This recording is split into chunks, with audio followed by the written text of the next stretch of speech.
Good evening. Welcome to KET's special coverage of Kentucky's 2024 election. I'm Renee Shaw. We appreciate you joining us tonight.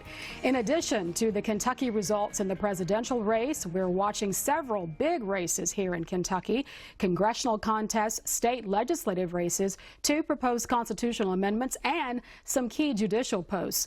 Plus, voters in over 100 jurisdictions are deciding on how to handle medical marijuana in their communities. We have a team of political pundits and observers and reporters helping us cover tonight's election, and several pundits are in our studio as well. And I am joined by Al Cross, retired professor emeritus of journalism at the University of Kentucky; Trey Grayson, former Kentucky Secretary of State and attorney at Frost Brown Todd; Bob Babbage, former state auditor and Kentucky Secretary of State and founder of Babbage Co-founder; Amy Wycliffe, Republican strategist and partner at McCarthy Strategic Solutions; and Sherman Brown, a Democratic strategist and partner at McCarthy Strategic Solutions. Also joining us in our studio for the first time on election night, KET producer and reporter and my proud colleague, Laura Rogers, who will be chatting up with Trey Watson, a Republican political strategist and founder of Capital Reigns PR, and Jared Smith, a Democratic consultant with Piper Smith, a government relations and PR firm. So welcome one and all. We got a full house here tonight. In a couple of hours, just to keep you informed, you are watching us on KET2 and online, but if you want to know what's happening on the national landscape and in the presidential race and congressional races across the country, that is happening on PBS NewsHour on KET, the main channel. But we hope you'll stick around with us. So, ladies and gentlemen, let's talk about what we know right now at the 8 o'clock hour. What's the big headline right now, Al Cross? Amendment 2 is soundly defeated. And that is, AP hasn't called it yet, but it is tracking to be so, right? Yeah. By a fairly substantial margin. Yes, fairly substantial margin. This is the amendment that would allow the legislature to put public money into private education. And are we surprised by how this is tracking, Trey Grayson? No, I think everybody around here, we all said in the green room we thought it was going to fail, and I think the consensus also was it was going to fail by big numbers like we're seeing right now. Yeah. Anyone else care to comment on CA2? It appeared from the investments that the yes vote had maybe gotten some momentum, but clearly not tonight, almost a 2-1 loss. Yes. So that's the one big headline. Is there another, Amy Wycliffe? Well, I think Republicans in the State House and State Senate seem to be performing very well, even with some early numbers coming out here. It looks like in the Senate, we're seeing some very good early numbers from Steve West, the incumbent there, Matt Nunn, an open seat, of course, in Senate District 17. So all accounts, it's looking like a good night for Republicans. I think their message of reducing your personal income tax, investing in record funding for education, and focusing on public safety seems to be resonating with Kentucky voters. Well, Sherman Brown, we had heard that Jefferson County Democrats in particular were hoping that they could regain some of those seats that they lost in previous election cycles. Does that look like that's going to track tonight, or are they going to suffer defeat from Republicans? We're watching We're watching a little bit of that.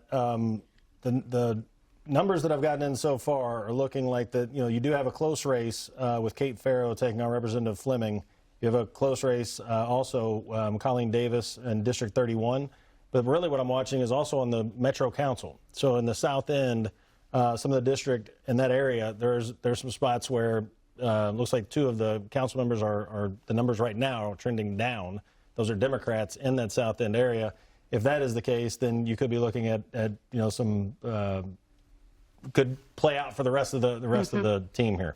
And we should note that at the bottom of your screen, you will see those contests running continuously throughout the evening at the bottom of your screen. So from the state legislative races to the constitutional amendment, judicial races, and president, all of that will be running throughout the night. So, so we've got that.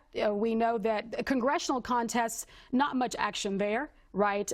We know that the incumbents will seek re-election, and the big question is, depending on who's in control of the House, how certain members and incumbents ascend in Washington, right? Because the Republicans, a couple of them, 3 of them, stand to really elevate. That's right. I think Kentucky stands in a very good position tonight should Republicans maintain control of the U.S. House with right here in the 6th District of Kentucky, Congressman Andy Barr is poised to take a look at that Financial Services Committee. You've got Congressman Brett Guthrie in the 2nd Congressional District eyeing energy and commerce. And so I think that just shows that Kentucky is going to continue to be very influential and has a great opportunity should Republicans maintain the majority in the House tonight. So we have with us by Skype joining us Hannah Penske, who is a politics reporter with the Courier-Journal. It's good to see you. Good to see you too this evening. Thank you for making time, because we know you probably have a busy night ahead of you. I want to start with the happenings in Jefferson County when it comes to some, quote, maybe technical issues at the polling places where some people maybe did not vote. And of course, the Kentucky Democratic Party was asking for the polling hours to be extended. A judge denied that. Kind of bring us up to speed about what's happening or what was happening in Jefferson County and if it was resolved. Yeah, so early this morning, there were multiple precincts, multiple polling places in Jefferson County reporting issues of the e-poll books. Now, later in the day, Secretary of State Michael Adams' spokesperson said that the issue was these e-poll books were not turned on in time to give a sufficient enough time to boot ahead of the polls opening. So multiple people who were there at 6 a.m. were waiting hours to be able to vote, which led to the Kentucky Democratic Party as well as the ACLU of Kentucky to file a lawsuit asking for voting for the polls in Jefferson County to be opened until 8 p.m. Now, the Jefferson County judge ruled against this earlier this evening, so polls did in fact close at 6 p.m., which when they were scheduled to do on Election Day. Do we know if people just walked away and decided they didn't have the time to have that sorted out? Do we know that some folks left and did not vote because of this? You know, I don't know if some folks necessarily did not vote. I know there are some people reporting that they did had to leave to get to work, for example, early in the morning and had wanted to come back because the wait was so long and the delays were up to a couple of hours, I believe, earlier when the polls were open. So let's talk about some of the races, and you may have heard if you were latched on to us that we were talking about Jefferson County, and some of the Republicans that had taken some seats from Democrats in cycles past seem to be holding on pretty firmly to that. What can you tell us about some of those key Jefferson County races on the state legislative front there? Yeah, so I definitely think the race Farrow versus Fleming will definitely be one to watch. I know the Davis's race will also be another one to watch because Democrats are hoping to flip these seats as the Republicans have a supermajority in the legislature, and really they're hoping to gain some ground in this election ahead of the 2025 session. Talk to us about how the constitutional amendment number 2, we had just reported that by a 2-to-1 margin, it seems to have suffered defeat. How did that play into some of the legislative races there in Jefferson County? You know, I think it's hard to say right now since not all of the numbers are currently in, but it is interesting to see such a wide margin with Constitutional Amendment 2. I know both campaigns had been making their pitches toward the end coming to Election Day on getting their messages out, and also millions of dollars had been spent on both campaigns. So it's really interesting to see how the margin has played out, especially since, you know, some really red counties in Kentucky are reported to voting no against it. Yeah. What else are you going to be keeping your eyes on as the night continues? I will definitely be keeping an eye on House District 88 Representative Sherilyn Stevenson's race, because in the past she has won by a very narrow margin. I believe the last election cycle she won by 37 votes. So I will definitely be watching on that race as she faces off Republican candidate Vanessa Grossell. Yeah, so even though you're in Jefferson County, you got your eyes on a Fayette County race, right? Are you watching? Are you watching any others since state legislature is your beat? Are you watching others that aren't necessarily in that Jefferson County line? I think another one is the race between Thomas Jefferson and Adam Moore, because Republican candidate Thomas Jefferson had beat out Representative Kellyanne Timoney in the May primary. So it'll be interesting to see how those results turn out and how voters in that district are voting to essentially put a new face in Frankfort next session. Do you care to guess how many seats that Republicans could pick up or Democrats pick up in the state house?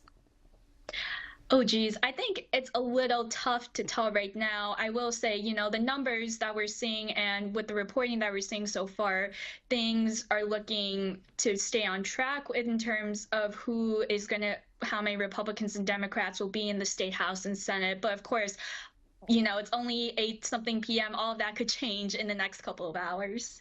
Okay, Hannah Penske with the Courier-Journal political reporter. Thank you so much for joining us tonight. We appreciate it. Thank you so much. So I want to go to you, Trey, and also to Bob, because you are former secretaries of state. And so when something like this happens in Jefferson County, isn't that really just a county issue? How involved does the Secretary of State get in this kind of situation? It is a county issue, and just kind of flesh out a little bit more what happened. So because we have early voting now, you know, we had the 3 days of early voting, you have to update the data in the electronic poll books to make sure somebody can't vote twice. So I was an election officer on Saturday, and we were slammed just like everybody else across the state. Jefferson County did that upload and download before the polls opened, and because there's so many precincts or voting locations in Jefferson County, and because so many people needed to have their status updated, because we had so many people voting early, way more than we've ever had before, the upload just took a lot longer and created a bandwidth issue. So it was something that was going to be resolved, and it did, but it was really slowing check-in. You know, normally a check-in might take 30 seconds nowadays with electronic poll books. If you have a driver's license, you scan it, boom, you're in. You know, 2-3 minutes per person. So let's just say you go from 30 seconds to 2 minutes. That's 4 times as long. That make your line 4 times as long. And so that's what happened this morning. It only was an issue in Jefferson just because it's such a big county. Other counties didn't have it. They could have. Everybody's doing this update. But it was, I think they needed to have more bandwidth, and they maybe needed to update that a little bit earlier. I don't know all the specifics, but of how they could have solved it. But that's what the technical issue was, and it is where you're in Frankfort, you're getting reports from the counties telling you they're solving that problem. They're working with their vendors, and then but you're the mouthpiece. So Michonne was getting the word out, Michael was getting the word out, and Michonne is the communications director for Secretary of State Michael Adams. Well, it was interesting this morning. There was a nice fiery exchange between Mayor Craig Greenberg and the county clerk about interfering, and I think he was urging them to keep the polls open, and I think she pretty much said, "Mind your business." Not in those words, but that's my paraphrase of it. Bob, you care to add anything else to this conversation on what happened in Jefferson County? I did go to a judge who said, since no one was directly denied the chance to vote or denied a vote, that we shouldn't stay open until 8 o'clock. That makes sense. Obviously, the clerk got to it, fixed it. Secretary of State Adams, very attentive to it. All worked out, it appears. The specific complaint that we heard of was from a doctor, I believe, who had to work a 12-hour shift and went to vote at 6, waited 2 hours, and had to leave and would not be able to get back in time to cast a ballot. You know, those things happen in elections. And I think the judge probably made the right call in that, you know, this wasn't a malfunction that required the election officers to work an extra hour or two. So earlier today, we caught up with Joshua Douglas, who is an election law professor, constitutional law professor, and we asked him about constitutional amendments, not about 1 or 2 in the substance of the constitutional amendments, but the gravity of constitutional amendments and why it is not a proposition that many take lightly. Here's what he had to say.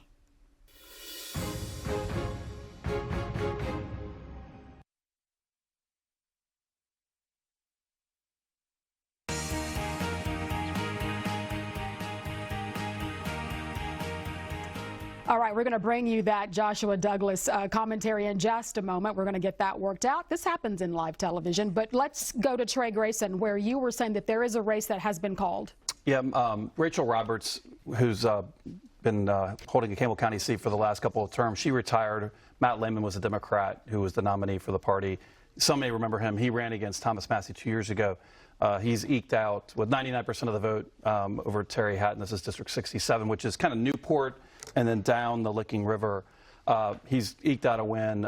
So this one, I think, we'll feel comfortable to call. This was a race that was, I think most people thought Lehman would win, but we were curious because Trump won this district in 2020 and in 2016. And while Lehman had more money and had the incumbent party behind him, in the sense it was Robert's seat, but the Democrats kept this seat. So this is a hold for the Democrats. Now in Kenton County next door, I don't think we can call anything yet, but McDaniel, Mosier, and Dietz, which are all three races we're looking at, all look like they're going to win. We're just waiting on the last few precincts to come in Kenton County. Yeah. Any other commentary about this, Amy, about this particular race, House District 67? No, interesting, though. It looks like it's going to end up very close. Yeah. I mean, that's within 40 votes. It just left the screen. But that, to me, says a lot about how far the Republicans have come in that particular district and some inroads. And so you can bet that that will be challenged next cycle. Yeah. Al? Among the Democratic House seats at risk, Ashley Tackett Lafferty, House District Floyd 95. County, District 95, is getting 55% of the vote to 44% for Brandon Spencer, her Republican opponent. So it looks like she is probably going to be reelected. So there will still be a rural Democrat. One rural Democrat, right? Kentucky House. Yes, Bob. Yep, not much chance for change if you look at it. Many people weren't challenged significantly this year, where they could have been. And with the hold in northern Kentucky and what we're seeing in Kenton County, a lot of people coming back. Still, we might have as many as 1 out of 7 legislative faces new in January.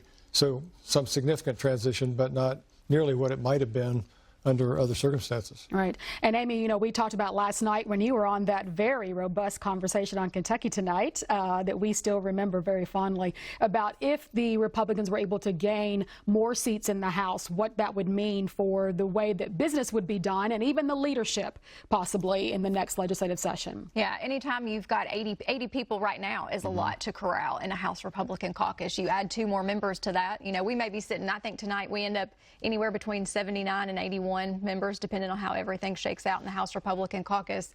It really does come down to your leadership and the respect of your leadership. And I will say Speaker Osborne and his whole team has a great deal of respect amongst that caucus, and they have done an incredible job really making sure that they lean in and listen to all factions. When you have 80 members, you're going to start to have these other factions kind of break off. One that we watch a lot and see what the tone and tenor is the liberty-minded caucus. I think we will add maybe 1 or 2 in the House to that Liberty caucus, but again, they're not the majority. But I think that we're always watching to see how they can interact and work with your more traditional Republicans.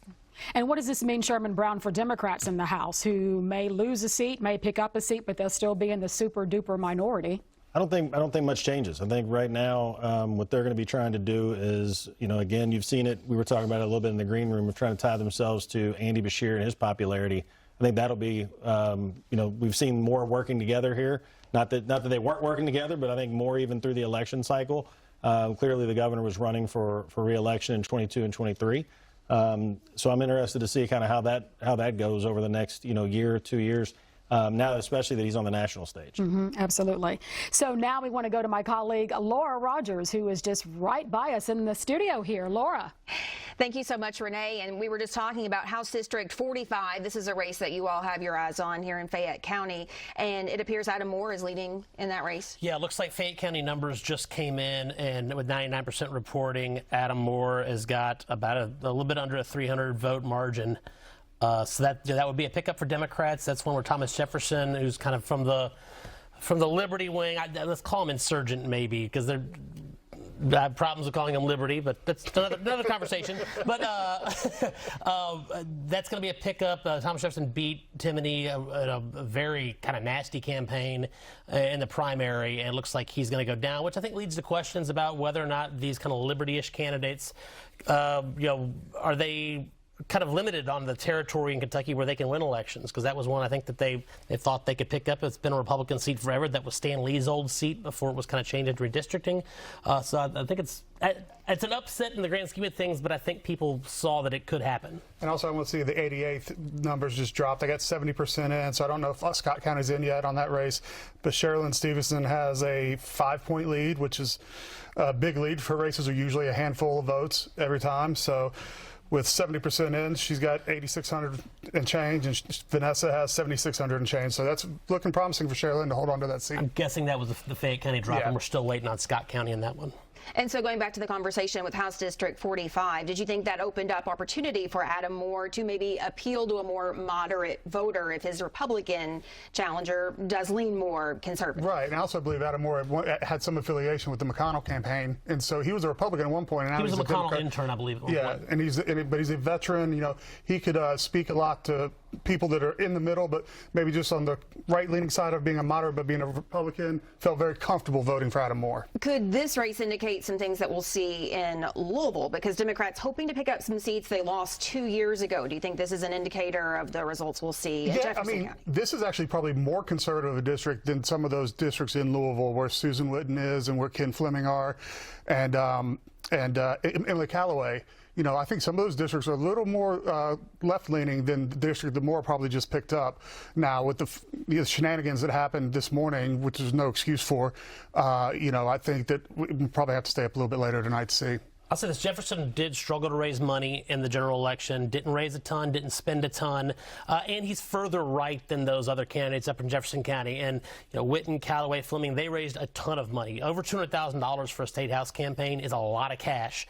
And so they ran a much more aggressive, active campaign. So I suspect they're going to have an easier time fending off a challenger than Jefferson did in this race. And I also want to ask you about the constitutional amendments. You did a lot of work on the ground in Kentucky for Constitutional Amendment 1, which I think honestly got a little overshadowed by 2 because that got so much attention, conversation, and spending. But let's talk about 1, a lot of wording to that ballot language. And very confusingly worded because it was hard to tell. I got a lot of calls from people saying, wait, are we making it legal or making it legal to stop idiots from voting? Like, it was. I don't think idiots was in there. Yeah. Oh, no, it was. Yeah, it was actually. it was in You're there. right. But because the ballot didn't actually show what was being added, it just showed what the amendment would look like, what the Constitution would look like when amended. But at the end of the day, it was basically just closing a loophole. It was pretty no nonsense. It's other municipalities and other states have begun to allow non-citizens to vote. This would just close a loophole where it could be debated and taken to court to say that it would be allowed in Kentucky. This takes that decision out of the court's hands. The people decided to close that loophole, so we're done. And It was a solution looking for a problem. So you were against the passage Yeah, of it's a solution looking for a problem. It doesn't exist. Representative Nina Kulkarni said in an interview that she thought Jefferson County should allow it. So, you know, there are people in Louisville who were advocating for this to happen. There's now one person. we've closed that loophole. There's no chance, so we take it out of the hands of the court. It's done. We know where we stand on it. Is it a response to immigration? No, it's a response to San Francisco, D.C., a couple of places in Vermont, some places in Connecticut that are allowing non-citizens to vote in city council, school board, some of those elections. At the end of the day, voting is kind of the carrot on the end of the stick for citizenship. You know, and I want people to immigrate to the U.S. and I want people who immigrate and enjoy living here to become citizens. And so that's kind of the carrot and the stick. You get to vote if you become a citizen. But the flip side is that they have a green card. They're already contributing to the economy. They're already paying taxes. You know, they're a plus side. So if you're paying taxes, shouldn't you have a say in how that money is spent? But, you know, again, it doesn't really happen. So I don't know why we had to. It could have, but now it can't. And let's talk Amendment 2 as well, which has failed. Are you surprised with those results? Is that about what you expected? No, it's, at the end of the day, both sides were kind of bizarrely talking about vouchers. When both sides of a campaign are using the same talking points, someone has messed up on their talking points. I think 69 counties in Kentucky have no private schools. So those people were seeing ads about vouchers, and they can't relate to it because they don't have a private school they could send their kids to. They were going to vote no to it, though. In rural Kentucky, your school board is the largest employer in a lot of these counties. The school board has a lot of power and influence. People have relatives, aunts, uncles, cousins that work for the school board. It was always going to have a hard time, especially when the messaging for the no side was one sentence: just don't take money from public schools. It's so easy to oppose that because, you know, Collegiate doesn't need public dollars, St. X doesn't need public dollars, Sayre doesn't need public dollars, Lexington Catholic, Kentucky Country Day, they don't need taxpayer dollars to fund their schools. And so why should you take money from a strapped public education economy already in the state and then give it to private schools? It's just welfare for the wealthy. It's very easy to defeat. And you saw a lot of Republican rural legislators go home and fight against it. And look, I supported Amendment 1. I'm against vouchers. I'm sorry, that's part of Amendment 2, but I'm against vouchers. I think there's other things such as that have passed in the legislature and been struck down because of this clause, like education, scholarship, opportunity scholarship accounts, private charter schools, other things that I think would make creativity and things that would help move education forward. But the way the amendment had to be written to make those legal would also open the door to vouchers. So it's kind of a rock and a hard place, because I don't think there's a way you could have written that amendment that would have prevented vouchers while allowing the other stuff.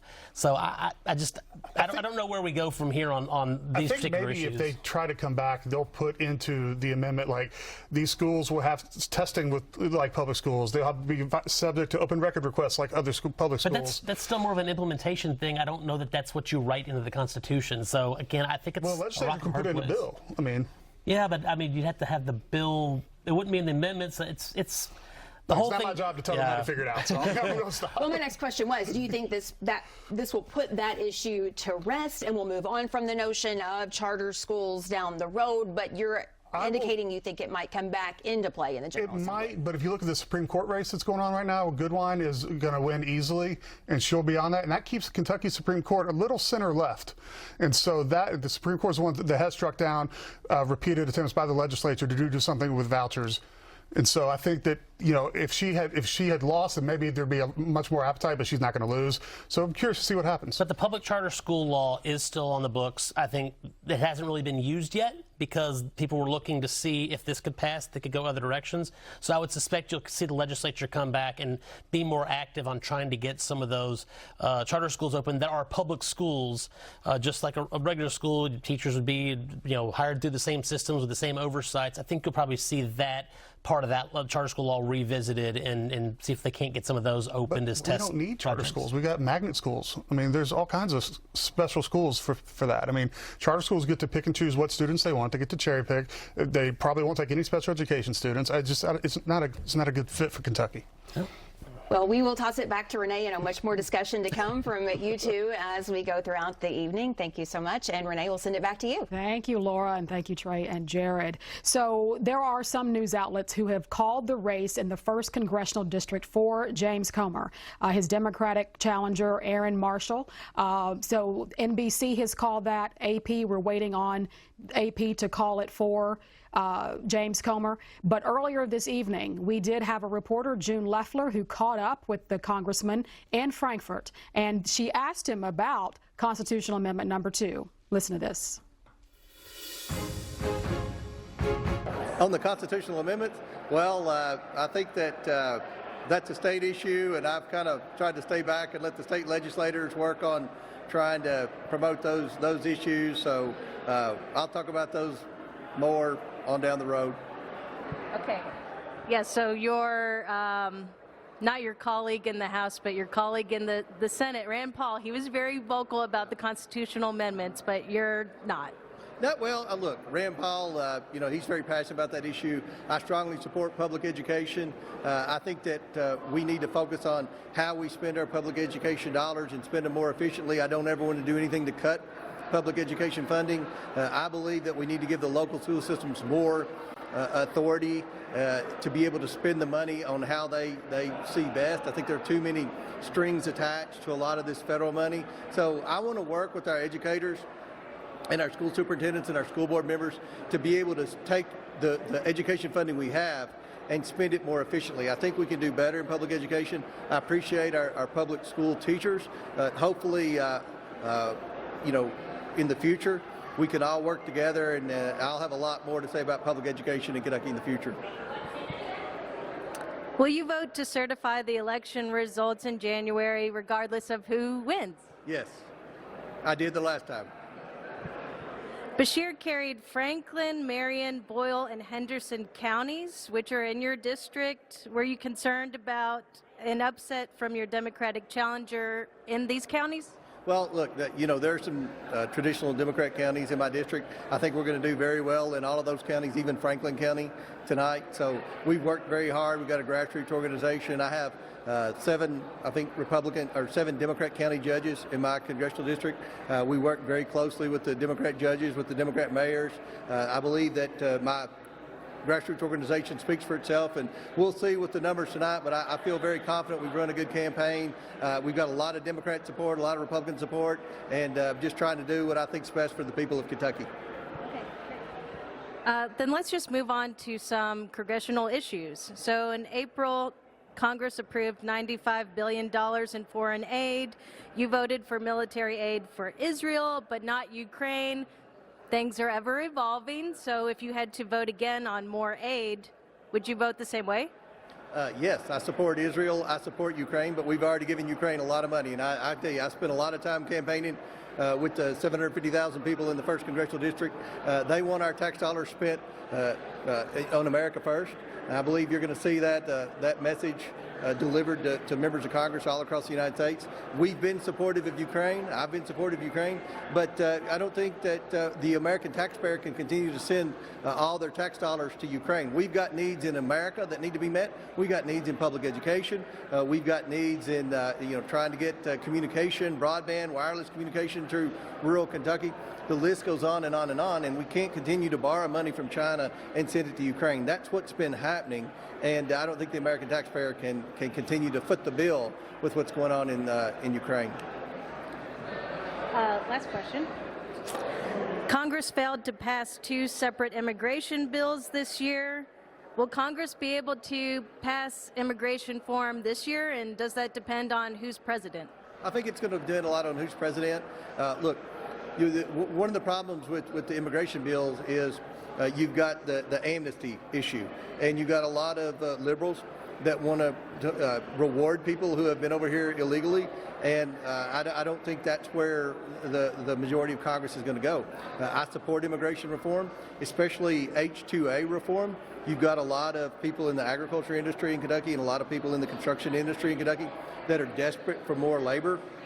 We should have more guest workers coming into the United States. The federal government under the Biden-Harris administration has made it harder to get people to come in to be legal guest workers, and I don't think that's what needs to happen. There's a process for legal immigration. We certainly need to have a quick, efficient process to get people over here legally, but for the people that have come over here illegally, that's a problem. And I know that it's a big issue in the presidential race. I don't think those people need to be rewarded. I think we're already spending too many tax dollars on those people. So hopefully we can come up with a common sense immigration reform that allows more people to come over here illegally, but doesn't reward the people who have come over here illegally. And we thank June for her conversation with Congressman Comer. Al Cross.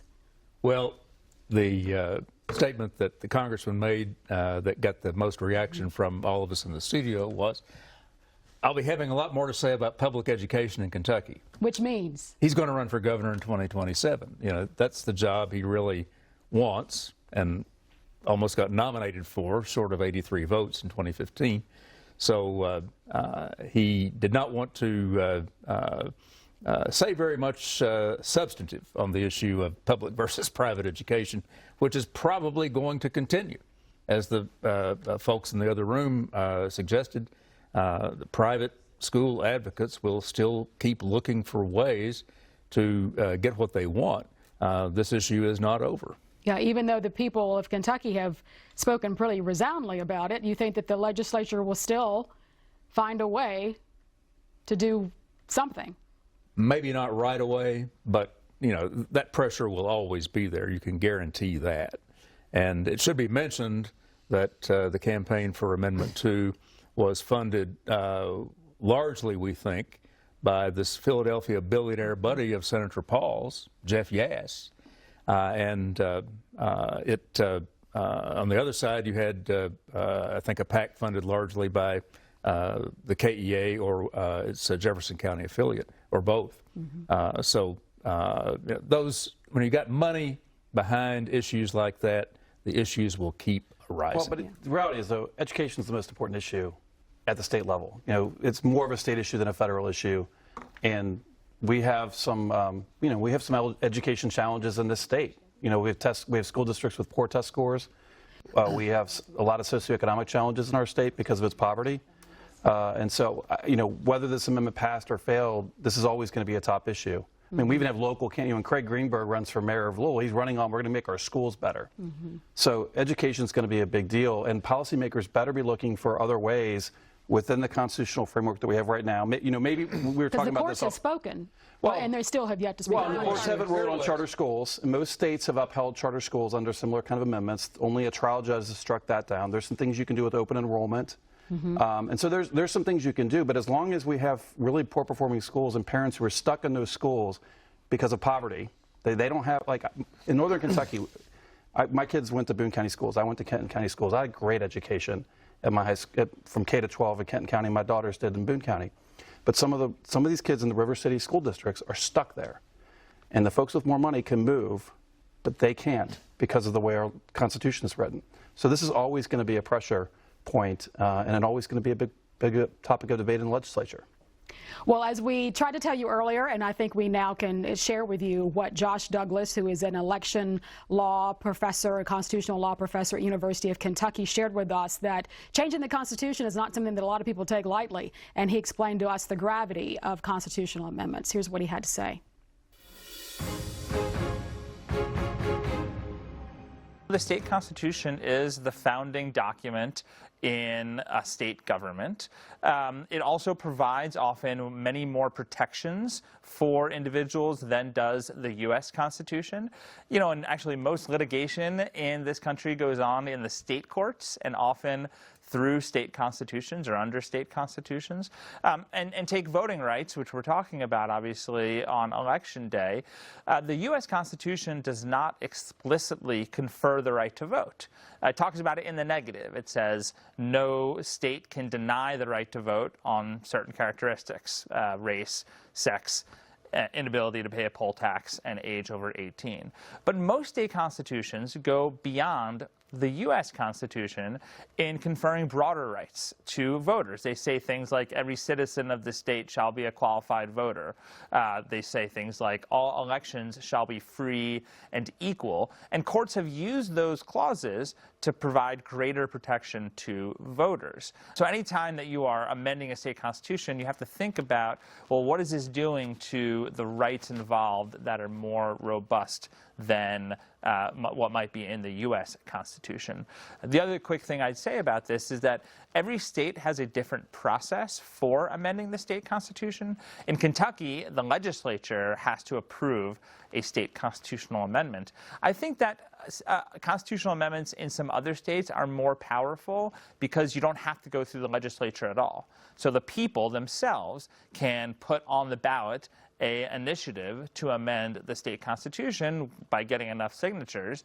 And so that's where we're seeing, for example, states that have adopted independent redistricting commissions, taking the power to draw the district lines away from the state politicians that gerrymander them and placing them with a bipartisan independent commission.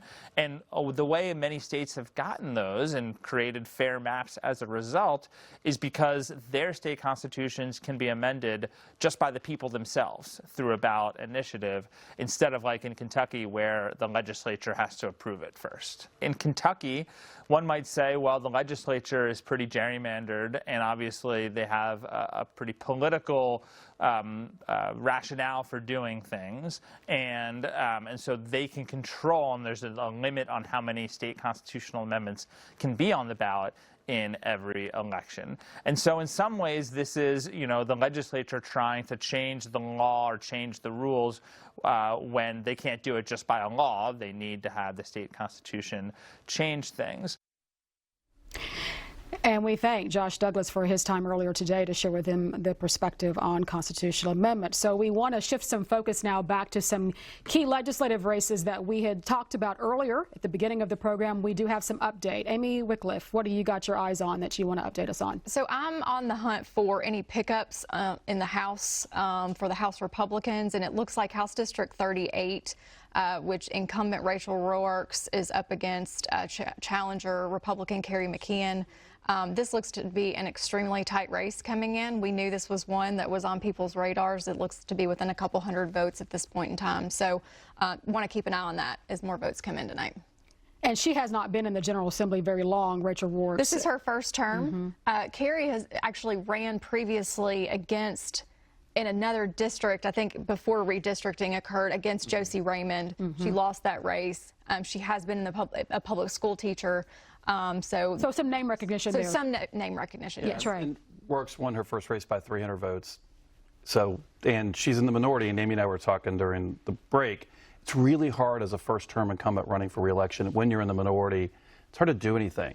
And so you can't be able to say, well, my 2 years I did X, Y, and Z. But this was probably the top targeted race by Republicans, given it was a first-time incumbent running for re-election who won very narrowly. So we wanted to watch the rest of the night, but this was this is going the way the Republicans hoped. Yeah, Sherman Brown, your thoughts on this race? This is that area I was talking about when we first came on, where the two council members that we're now hearing both have lost as well, both Democrats, Blackwell and Cindy Fowler. So we're watching that. This is an area that, if you think back, even when Denny Butler was in this ballpark, it's a 50-50 kind of area. And a Republican, with Trump on the ballot, in a presidential year with Trump on the ballot and a Republican running and a strong in a first-term, incumbent coming out. It's a tough spot, and it looks like that's kind of maybe where she got caught. Yeah. I have a question for Sherman. Oh boy, is that allowed? Redirect. It's a question I asked you earlier in the green room, so it won't be a fresh question. Great. There were a number of districts that Andy Beshear carried last year that Democrats could have fielded better candidates or put more of an effort behind candidates. What happened? Why did that not happen? I think we talked about this, and I'll take it two different ways. One is that we talked about, Andy Beshear's likability, his popularity, not transferable. It's not something. It will be something as any candidate will try to put their name on and put their picture together with somebody who is popular. And conversely, you'll see, people superimpose pictures with, national, as Republicans have done very well, I might add, in Kentucky. Superimpose people with pictures of, whoever it might be at the federal level, Nancy Pelosi, Barack Obama. We've seen anybody and everybody. But the other part is, as far as recruiting, when you're at 80-20, it is difficult. It's difficult to find people that want to come in. And right now, I would also say, with the way that politics are, and our politics of people screaming at each other, yelling at each other, calling each other names, regardless, just because you have a D or an R behind your name, and you just assume this person is like this or like that. We're seeing it at the national level, federal level, more than any other place. I mean, it's typified in the conversations. We've had, assassination attempts. I mean, it is way beyond the pale, and it's not something that I think most people want to put their name on, especially if you're looking at a race that is a part-time pay for a full-time job. I would argue that's why I would say that's difficult. I would largely agree with you on the difficulty in recruiting. Although, a phone call from the governor can mean a lot to somebody, especially you say, hey, we're going to set up and play the long game, and we got to start somewhere, and you can get in on the ground floor. But I question whether or not Beshear's approval is really not transferable, because I'm looking at the returns in District 88. Sherlyn Stevenson, who won by, 37 votes last time. She's running in a presidential year this year, and with 70% of the votes in, she's winning 53-47 over Vanessa Grossel. And this was the race in which Beshear was the most prominent in paid advertising. I've got to think there's some transfer of popularity going on in that district. I would say, too, though, Cheryl Lynn is a much more seasoned candidate. And knows that district, and so I think now they changed the district. I think we have to give her some credit there too, instead of giving more of that to Governor Beshear. How much of that district is new, by the way? Yeah. Well, she ran in it last time, so she's that's right. It's not entirely new. And there were 30. To put that in context, I think there were 30 House Republicans or 30 seats currently held by House Republicans that Beshear won.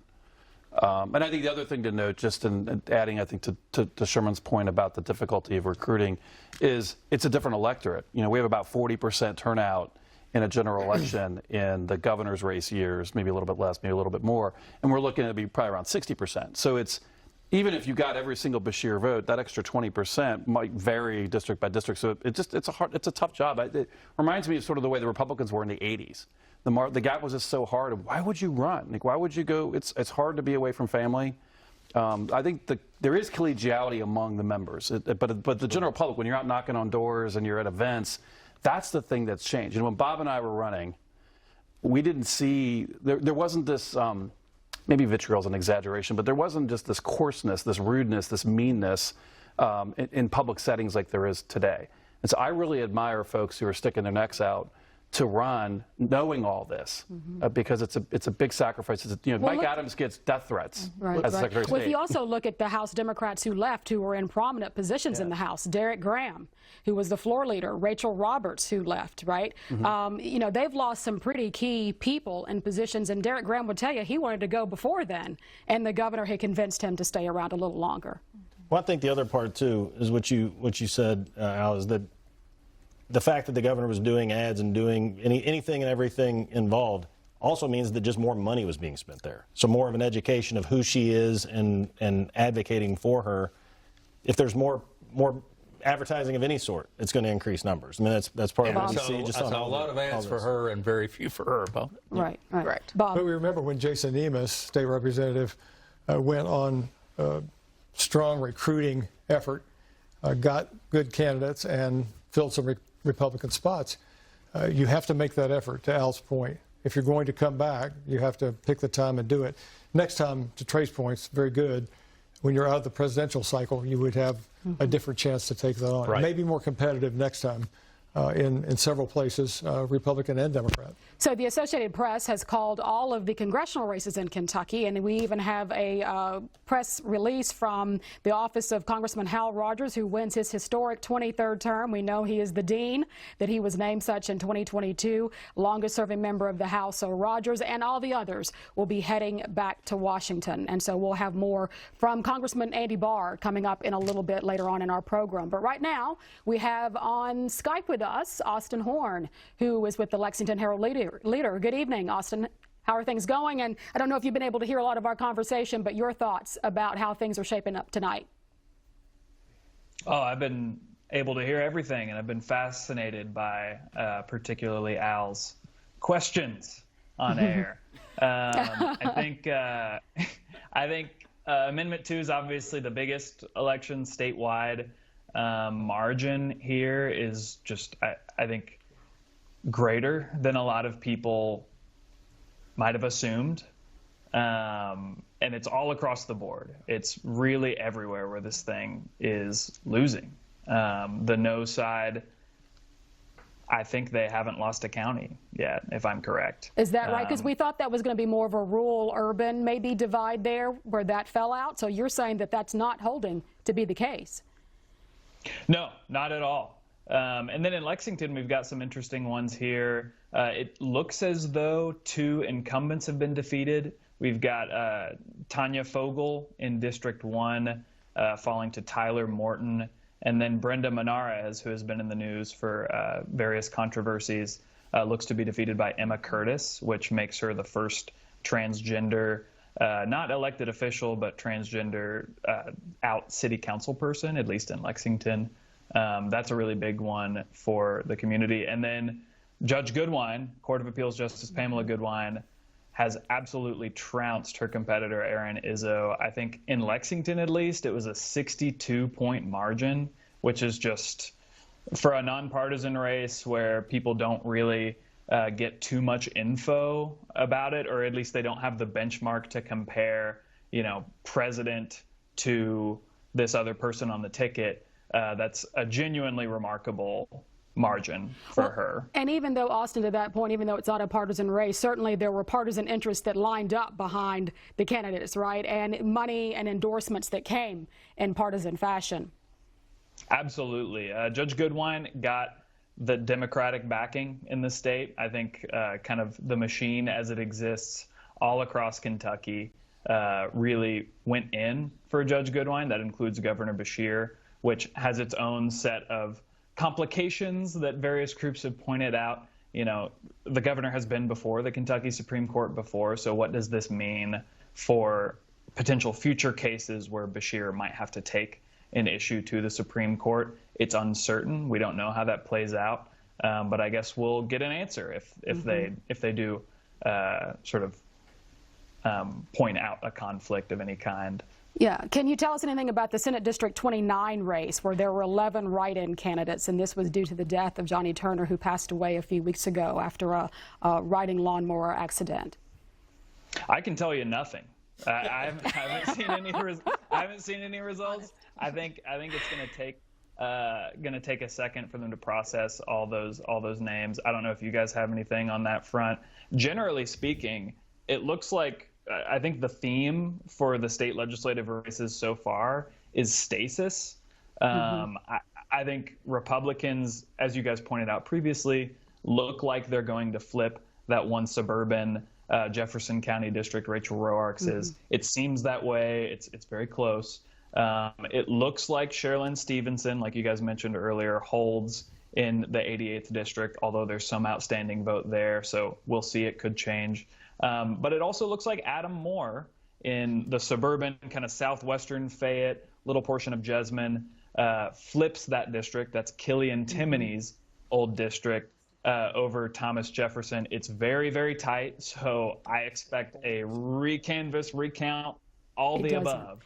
We're having to get that elsewhere. It does look like we're going to get roughly the same number of Democratic members of the House and Republican members of the House, and that's 80-20. Yeah, are you surprised by how 45 is flipped into Democrat hands? And we've talked on this, or on KET on Kentucky Tonight, about some of the messaging from Adam Moore. Amy Wycliffe has said it a couple of times, where you couldn't tell whether or not Adam Moore was a Republican or a Democrat based on the messaging that he was giving in his television advertisements. No, and I think some Republicans have cited that as maybe not being totally straightforward, but it's also just smart politics, right? If you're in a place that is leaning conservative, I think it's a purple district, but if you had to pick red or blue, it is a light shade of red. That's a place where you want to, especially if you have his background, you want to emphasize that you're a veteran. You want to emphasize parts of your personal background that aren't necessarily partisan. And that's what he did. He raised more money than Thomas Jefferson. He, as I understand, worked the doors really hard. Again, things could change, and I think it's only like 100-ish vote margin right now. So don't take this as this is concrete that he won, but it looks like he used that strategy to kind of get over the edge there. Well, Austin Horn, anything else you'd like to share with us before I let you go? No, it looks like Representative Ashley Tackett Lafferty out in Prestonsburg survives as the lone Eastern Kentucky Democrat. I don't think that's a huge shocker for anybody because she's a well-known entity out there, but that just goes to show that Democrats, given the right formula, given the right candidate, can still pull out a win in that overall region. And then in Lexington, you guys might have already talked about this, but the Parks Amendment won by a lot. Yeah, I think it's a 20-plus point margin. That is, it's rare for voters to accept a new tax like that. So I think it'll be interesting to sort of do the post facto dissection of how they pulled such a resounding victory off when you're asking voters to pay $50-some more every year. Well, I was going to ask you, I mean, what insight do you have about why it won by the margins in which it won? It just seemed like there wasn't an organized against campaign, a no campaign against it, whereas the yes side, I mean, just driving around town, you could see the signs everywhere. Yes for parks. And, when you ask somebody for a tax raise, parks is kind of an easier issue, I think. Generally speaking, even if you don't go to parks, you like the idea of parks as a citizen. And it's just an easier pitch, I think. So amendments that might come after them, I think we'll have a lot to learn from this effort. Yeah. Well, thank you, Austin. We appreciate it. Have a good night. Thank you. We'll read about you tomorrow, or read from you tomorrow. Real quickly, Amy? One comment on the Supreme Court race. Kentucky now will have a female majority court, I think, for the very first time. And so that is very exciting. And a female Chief Justice. And a female Chief Justice. Right. So, yeah. Yeah, and the first African American on the court. That's right. Yeah, and the courts are heavily moving in that direction. I don't think it's a majority yet, but at the circuit district level, Right. we're And probably Pam close. Goodwine has come up through all the All the way. ranks. Yep. Right. And most law school students are female. Yeah. Interesting points. And we have some interesting points to be made at the other side of our studio with Laura Rogers, who's got her own dynamic duo with her. And we're going to toss it over to her right now. Laura. All right, thank you, Renee. Yeah, following up on some of Renee's conversation with Austin Horn there, we were actually talking a little bit about the parks tax that Lexington residents voted on. I understand you guys were on opposite sides of that argument as well. You were for it, Jared? Yeah, I was. Trey doesn't want kids to have fun, and that's just the bottom line. I mean, I'm all for parks. Why don't we, I don't know, sell some of our golf courses that ruin the chance to have, like, profitable middle-sized, kind of income country clubs? I think Picadum's in a flood zone, so yeah, let's just sell it. Yeah, Here's why I liked it. I like it because for single mothers that don't have a lot of disposable income, you can take your kids to the park, entertain them for free, and that's the big reason I was for it. Lexington's also a very unique community. It's wealthier than most, and they like nice stuff in Lexington. And so I can see a lot of Lexingtonians being like, $50? Yeah, sure, why not? But, like, why not just, budget better and direct some of that money that we're already paying? Well, especially, this comes on the heels of pretty much everybody in Fayette County. In 2020, they did not do the reevaluation of property taxes, property values because of COVID. So this spring, myself included, a lot of Fayette Countyans got hit with anywhere from 30, I heard people getting as high as 70 or 80% home valuation increases. So there's going to be a lot more money flowing into local coffers off of property taxes. That money's already going to be there to do more with. And there was about 100 parks in Lexington, and this is to maintain maintenance, I guess, on those parks. It makes some big improvements. I think specifically for capital projects, not for maintenance. Which also begs the question, if I recall, they're not allowed to buy new property with the money, but they already have 3 or 4 properties that are undeveloped. So if you're going to do those, but you can't use the money for maintenance, that's more money that's going to have to come out of the general fund to pay for the maintenance. So you're already committing the city to more money on the back end on top of this new tax. And while we're talking about inside baseball and Lexington politics, 2 council members that voted for the controversial expansion of the urban service boundary got beat. And so that's something interesting to look forward going on, because if you've seen the editorial pages of the Herald Leader past week, it's just been back and forth between developers, people backing developers, and agriculture and farmland and land use issues. So it's interesting that 2 people that backed expansion got beat as well. I want to ask about that state Senate race. District 29, State Senator Johnny Turner tragically passed away a few weeks ago from that lawnmower accident back in September. And so that, however, his name was on the ballot, right? And he'll probably get the most votes. They just won't be counted. Yeah. So about, 11 people filed to run as write-in candidates. And I know Renee was asking Austin about this as well. It's going to be a while before we know who wins that seat, because they have to go through and someone has to figure out all of those names. I mean, to run a write-in race, that's pretty spectacular. Yeah, it's been done in a few places. I think the biggest one in recent history would be Lisa Murkowski up in Alaska, lost her primary, and then won as a write-in.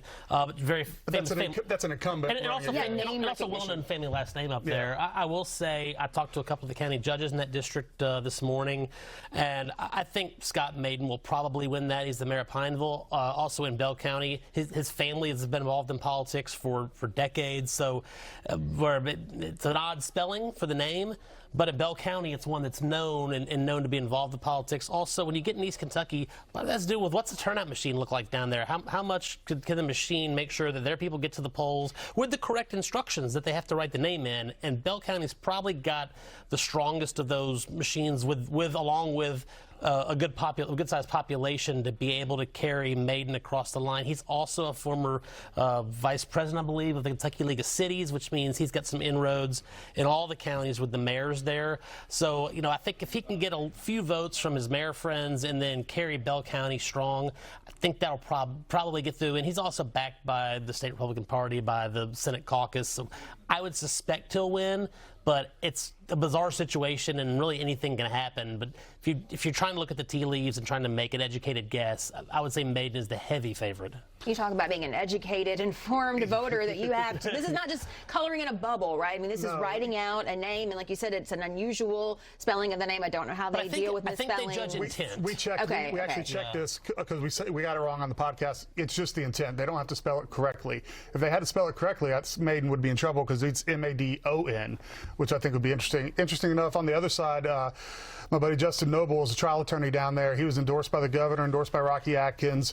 I think he's the only Democrat out of the 11. There may be another person that's a registered D, but he's an active Democrat. So, and he's running on against no on Amendment 2 and good wages is what he's running his campaign on. So I wonder if the Democratic vote there, whatever left there, coalesces around. I mean, Floyd County's in that district, and we saw Ashley Tackett Lafferty win.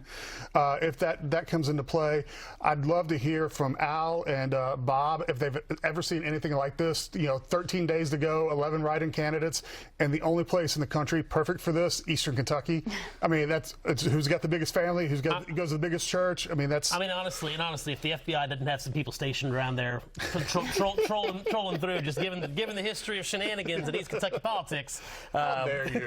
How dare you? I mean, the fine people down there, but When can we expect to know the results of that race? I have no. Bob and Grayson could probably answer that better. Just knowing the process on the back end and how long it takes to count write-ins from and then are they going to challenge write-ins if the spelling's way off? Or, I mean, and plus there's 11 people. I mean, there's somebody we haven't talked about could easily win. Right, anyone's game. Yeah. If we want a relatively swift decision, I think the hope is one candidate kind of sails through, and it's not really close. But I mean, it's got the potential to drag on and become a real mess down there. Right. All right. Well, thanks, guys. We will send it back to Renee. I think she has a conversation with another journalist.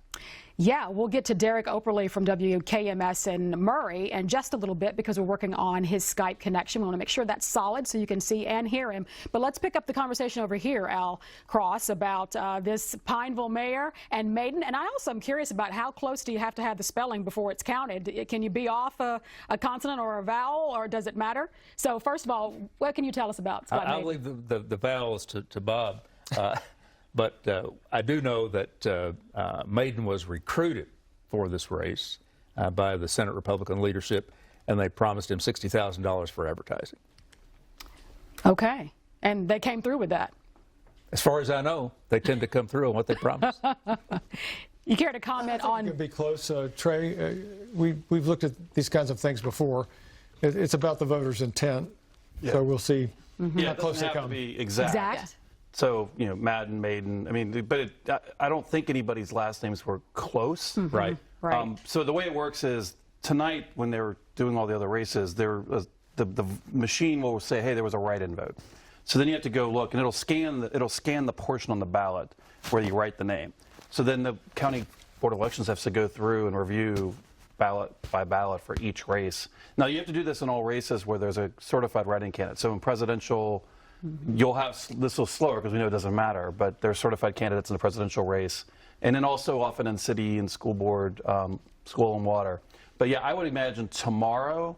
We don't have to know by tomorrow, but I would think tomorrow we would be able to find out who won that race. And but it's I think they asked the question. I can't think of anything that was like this with this many candidates in this short of time. We've had people I think have to win with write-ins before, but nothing like this. I've never heard of such in this state. Yeah, I've seen a couple of cases in other states, but not here. Yeah, I mean, Lisa Murkowski won as a write-in for the United States Senate in 2010. That was the U.S. Senate race. She was a incumbent. Her dad had been governor.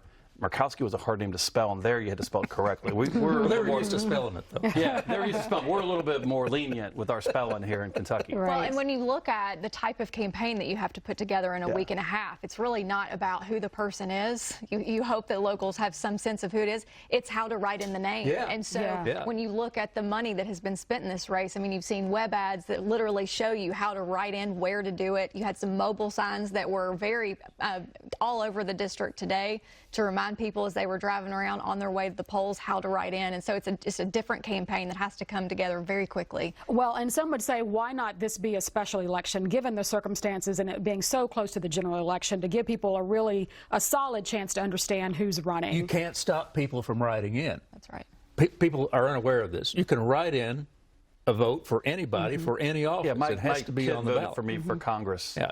So, Thank you, Kate. so the parties, the parties had to get involved and say, okay, we don't want some jackleg we don't know winning this seat. Well, the we deadline want had the not person we passed. want. Yeah, that's what I was trying to get to, that there were some logistical things that were happening so the there. deadline for a write-in candidate to file, because you still have to count, certified, was October 25th. Right. And so we had not passed that date yet. So, yeah. The technicality, fascinating to see how many people in those counties took the time to write in.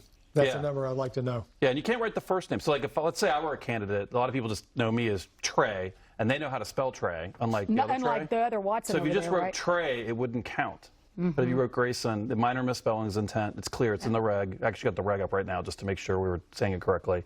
But if you have 60% turnout, like, will half write a name?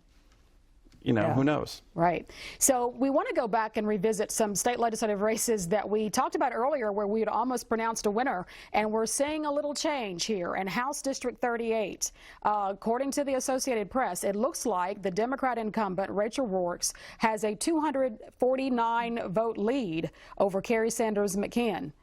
So tell us With about... how much of the vote counted, though? 85. This is 85% of the votes counted. Now tell us how significant that is at 85%, or what precincts could we be looking at that would sway this a different direction? Well, that close, exactly. What are so one is where are the precincts that are out, and how big are they? The other thing that's interesting this year, we all also have to keep in mind, is that a certain amount of votes were cast in advance of Election Day, cast early, and those presumably are included in those numbers. So we don't. When we hear a precinct reporting tonight, it's not going to be as big as it was in past years. So that's something else to keep in mind. But that is one with, I think with 15% out, you could see that flip in theory, depending upon where those votes are coming from. You could have another 1,500 votes in that race, just doing the quick math. So that race could change, but it's been back and forth. That's one of the better contests of the night. Sherman, anything you want to chime in on that one? Everything that I'm getting is that they were saying it's going to be a close race and kind of looking at it that way. Obviously, it's bearing out. But again, I think it goes back to what Trey said. We don't know who's missing. So if you are just joining us, which we hope that you're not, that you've been with us since 8 o'clock, and we respect the fact that you could be watching PBS NewsHour for those national results. You are watching KET's coverage of the Kentucky races here. So we've been talking about the constitutional amendments, the state legislative races, some of the judicial races. And so we thank you for joining us and making time to be with us this evening. We got another 50-something minutes to go before we call it a night. And so we've still got a lot out that we're going to bring you. So we've got a full house on both sides of the studio, and we're glad to have them and glad to have you as well. So, Trey. Just a couple Northern Kentucky updates. Stephanie Dietz has won her race. That was, again, one of the top targets for Democrats. She's a first-term incumbent running for re-election, former Democratic-held seat where she beat Buddy Wheatley 2 years ago, although the district it's a better district for Republicans than when it was when Wheatley first ran. So she held off her opponent.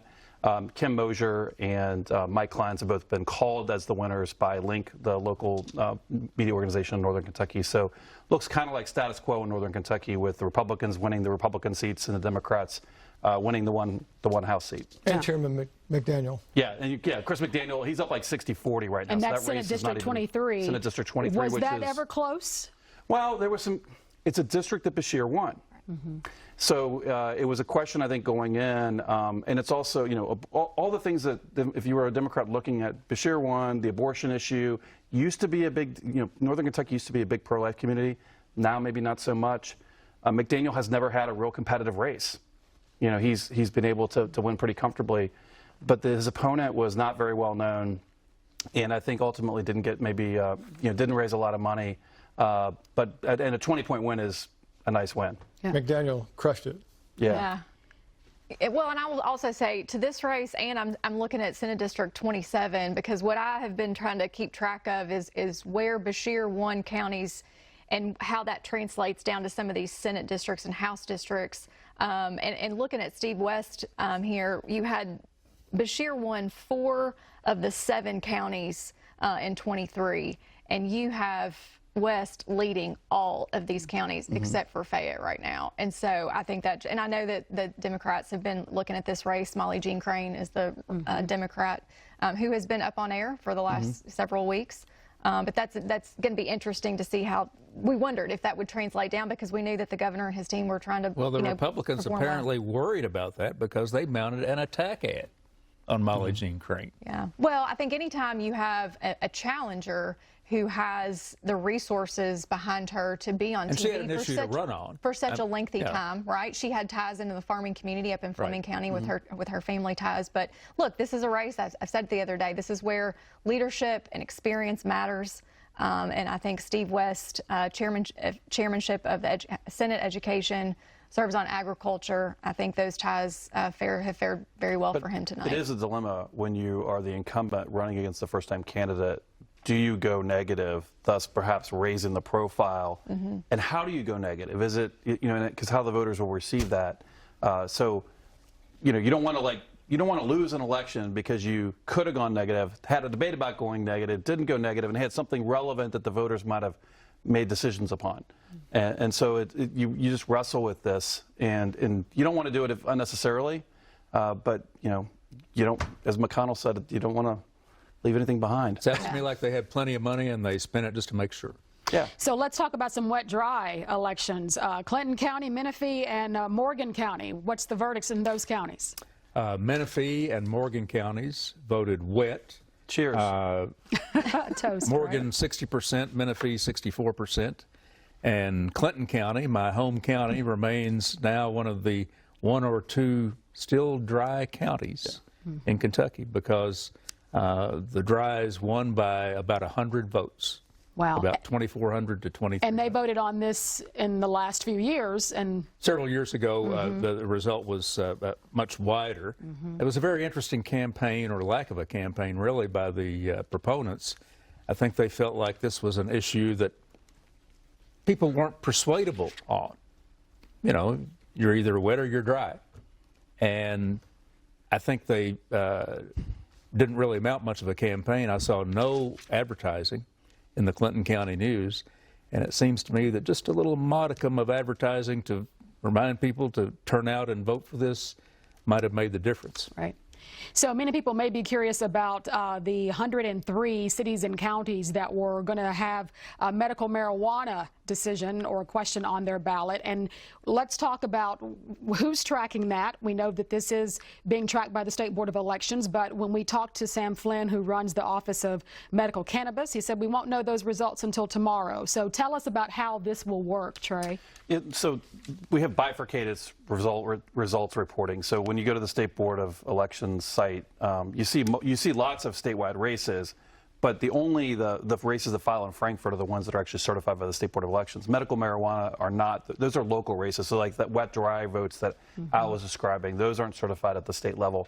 But medical marijuana is a little bit different because you have to tell somebody, hey, and so you have to tell the agency what the residents decided to vote yes or no. So that's a slightly different process. This is the first time we've ever done it. So they'll report that to Frankfurt, and then that just means those communities are saying yes or no to the ability for a dispensary to open up in their community. And it doesn't affect those who are card holders who are prescribed medical marijuana. Right. Yeah, you just can't. It's the location of the retail establishment. Yeah. Any other comment on that, former Kentucky Secretary of State? Very interesting because we had polling that increased over the years to say Kentuckians want medical marijuana. We pass it as a state, and then there are the local votes and exceptions. That started in northern Kentucky, where several communities voted yes or no in their discussions and deliberations, and then it appears on ballots. For a lot of it, it's like, how does that happen? Because we don't have the California style of a list of referenda to choose from every time. And that kind of goes with the constitutional amendments. I was asked more about Amendment 2 than any other candidate or any other race, because people wanted to truly understand that. It definitely pulled people in. It made them pay a little more attention, and maybe too the medical marijuana votes as well caused people to take a greater interest in the vote today. Did folks ask you about CA1 on non-citizens voting? Not much. Kind of like, isn't that common sense? Don't we already have that? That was the most common reaction. Right. So earlier tonight, our Clayton Dalton caught up with Congressman Andy Barr. We told you a few minutes ago that the Associated Press has called all of the Kentucky federal delegation. Those incumbents will return to Washington, and Andy Barr is among them. And our Clayton Dalton has this report.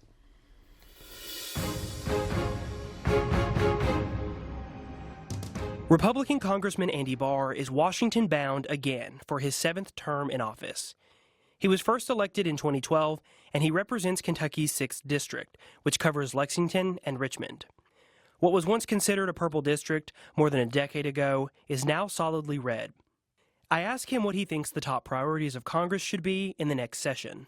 Well, the priorities should be what the campaign issues were during this election season, which was ending inflation, securing the southern border, and dealing with the chaos on the international scene. The wars in Europe, in the Middle East, and the looming threat on the horizon in the Western Pacific with the rise of the Chinese Communist Party. In Washington, Barr is vying for chair of the House Financial Services Committee. I asked him if that position is his goal or if he has other leadership aspirations. Whether it's the cost of housing, groceries, fuel, gas, electricity, whatever it is, everything costs more in this country. Wages have not kept up with inflation. So how do we turn that around? How are we going to bring prices down, and how are we going to restore prosperity for paycheck to paycheck, hardworking taxpayers in this country? The answer is to unleash the free enterprise system in this country, to roll back burdensome regulations that have increased the cost of everything. That's what we need to do to restore the American dream. And I can do that as a leader on the Financial Services Committee. Barr's consideration for a chair position is contingent upon Republicans maintaining their majority in the U.S. House of Representatives. In the case that Democrats take control, I ask how he would work across the aisle and on what issues he thinks common ground can be found. We Republicans have a very narrow majority in the House. I don't see a major shift in either direction. We might grow our majority. Republicans might grow our majority in a small way tonight. We might lose the House. Whoever wins control of the Congress, I've been the co-chair of the bipartisan working group in Congress. I have a track record of working across the aisle, advocating for the signature industries of Kentucky, whether it's the bipartisan Bourbon Caucus, the bipartisan Congressional Horse Caucus, or the bipartisan Japan Study Committee. Obviously, Toyota is an important constituent here in the 6th District, and I work with Democrat Diane DeGette on that important study group. But the bottom line is I do have a track record of working across the aisle, and whoever controls the Congress, I will continue that record. Kentucky's 2 senators, Mitch McConnell and Rand Paul, find themselves at odds over foreign aid directed to Ukraine and Israel. McConnell says the aid is paramount, but Paul believes that money can be better spent here at home. I asked Representative Barr his position on the U.S. role in the conflicts in Ukraine and the Middle East. If you think the investment in countering Russian aggression in Ukraine is expensive, wait until you see a full-blown invasion of continental Europe and our NATO allies. That would be far more expensive. So, number one, that military assistance is deterrence. It's also preventing future expenses. We wouldn't have these wars if we continued maximum pressure on Moscow, on Tehran. That maximum pressure, those sanctions, that deterrence was removed 3.5, 4 years ago when Joe Biden removed the sanctions on Tehran, when he removed sanctions on Nord Stream 2, when he orchestrated the chaotic and embarrassing retreat from Afghanistan that signaled to Vladimir Putin that we would not stand by our allies. So I think the best thing to do to avoid these very expensive assistance packages is to put maximum pressure on our adversaries and deter aggression in the first place. And that involves some level of upfront investment in a strong military and a strong national defense. For my final question, I asked Congressman Barr about one of his core duties as a U.S. representative, certifying the presidential election results. He voted to certify in 2020, and I asked if he will do it again this January, regardless of the outcome of the presidential race. I believe that Congress has a very limited role in certifying election returns from the Electoral College system. And so, yes, unless there is extraordinary circumstances that gives Congress a role, such as 2 slates coming from the same same state, or a disputed Secretary of State, or a judicial decision that invalidates a Secretary of State certifying election, Congress really doesn't have a role except a ministerial role. For KET, I'm Clayton Dalton.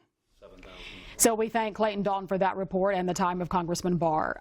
We've got a lot more coming up in the few minutes we have, about 22 minutes remaining before the top of the hour at 10 o'clock. And we still have, we're going to effort some Skype interviews with Coleman Eldridge, who you'll hear in just a moment. He's the chair of the Kentucky Democratic Party, and also the Republican Party spokesperson, Andrew Westbury, or Andy Westbury as we call him. We're going to have him a little later on, and a lot more. And hopefully you'll hear from Congressman Morgan McGarvey before the night is done for us. And so right now we're going to toss it over back to Laura Rogers, who is going to talk with Coleman Eldridge. Laura, it's yours. All right. Thank you so much, Renee. And Coleman, I do want to begin with those delays this morning in Jefferson County, the Kentucky Democratic Party issuing that motion, wanting the polls there to stay open until at least 8 o'clock Eastern time tonight. Now, that motion was denied. So what was your reaction to that decision? And tell us more about the issues there if those got resolved.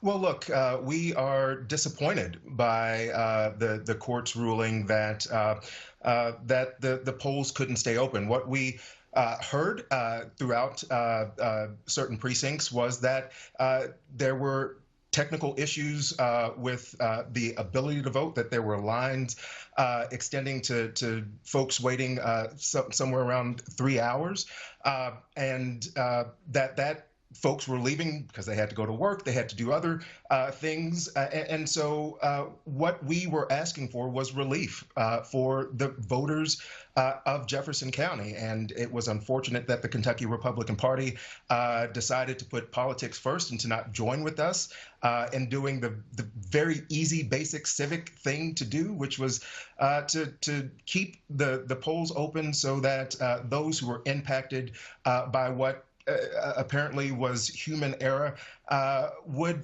have been permitted to have the right to vote. It's an unfortunate outcome, but you know, I still believe that you know, folks were trying to do the best that they could, but it's unfortunate that the courts did not uphold that, and frankly, it's shaming that when the Kentucky Republican Party could have joined with us in making sure folks had the right to vote, they went out of their way to oppose it. I do want to ask about some state legislative races that you've been watching, and including there in Jefferson County. The Democratic Party was hoping to pick up a couple of seats that you lost in 2022. So the numbers that you're seeing come in, tell us how you're feeling about those numbers. Are you pleased with the Democratic Party's performance tonight? Look, I believe that we are having a good night. We are on track to keep our incumbents. That was extraordinarily important. We're on track to pick up seat or two and maybe more, which is also really important. And most importantly, or as importantly, we were able to defeat Amendment 2. Which, let's make no mistake about it, this was a ploy by Kentucky Republicans in the legislature to take funds away from our public schools. And resoundingly, the people of Kentucky rejected once again the Republican Party's war on public schools. So we feel we're on the right track. We still have a lot more room to grow and things to do. But one of the things that is really important coming out of tonight is the fact that the Republican Party believed they could gerrymander their way to securing their supermajority for forever. And what we're seeing now is that there are cracks in that strategy, and we will continue to recruit and run good candidates to take down that supermajority and take back the majority for the people of the Commonwealth of Kentucky. And you did mention Amendment 2 there, and it did fail, as you alluded to, and you're pleased with that outcome. Are you surprised, though, by the margins that the amendment was defeated? Look, no, I firmly believe that the people of the Commonwealth of Kentucky continuously believe that public dollars belong in public schools, that this war that Matt Bevin started and that Kentucky Republicans in the House and the Senate have continued to wage is wrong. It's wrong for our students. It's wrong for our public school parents. It's wrong for our teachers, our educators, our communities, of which public schools are often the number one employer.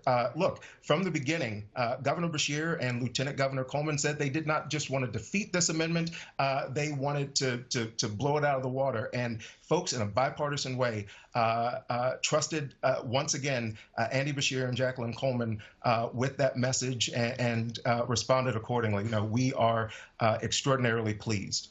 Coleman Elridge, chair of the Kentucky Democratic Party, thank you so much for your time this evening. We sure appreciate it. Thank you so much.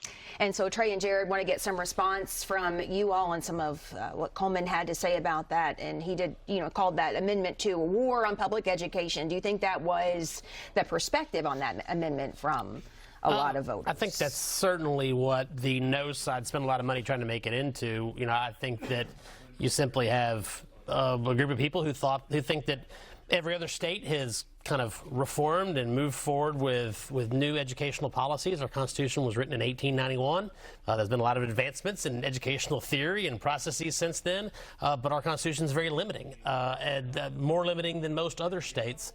So I think that, and to say that that's a war on public education, I don't think is correct. I think it's a view that we could be doing better, and we could be offering more, and we could be more creative in the way that we craft education policy. So I disagree with Coleman's thought that it's a war on public education, but clearly the voters of the Commonwealth didn't want to go the direction offered by the amendment, at least how it was phrased in the public debate. Jared, I want to ask you something else he discussed there. I've got some updated news on House District 88. Sherilyn Stevens' lead has dwindled to what, 52? There's 95.2% in, 43. I can't do math on the So it's actually down now. 95% in. Vanessa Grussel is actually up now. Oh, she is? Yeah. So the Scott County results are coming in. It's 11,070 votes to 11,017. Very close, very tight. And Grossel's up? Grussel is ahead. Yes. Wow. 11,070 to 1117. And Fayette's already in, right? And remember, this is the only member of House Democratic leadership who is running for re-election. The rest of them are all retired. The rest of them are all retiring from the legislature. So, hello, Minority Leader Mary Lou Marzian? We'll see. We'll see.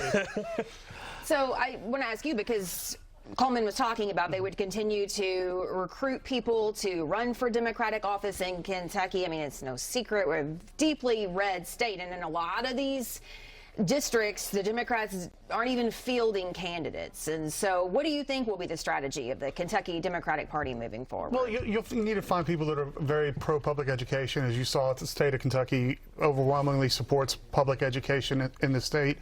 And, look, you have to be competitive. You have to put people up. You have to build infrastructures in counties where you don't have infrastructure.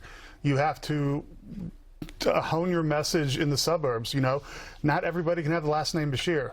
And so if for Democrats to be competitive, they got to get better on messaging. They got to get better on fundraising, which they're getting better at. And it's just like, we live in a state that has a trigger ban with no exceptions for rape or incest, and maybe for the life of the mother, but that's still up in the air. That's a very unpopular position in the state.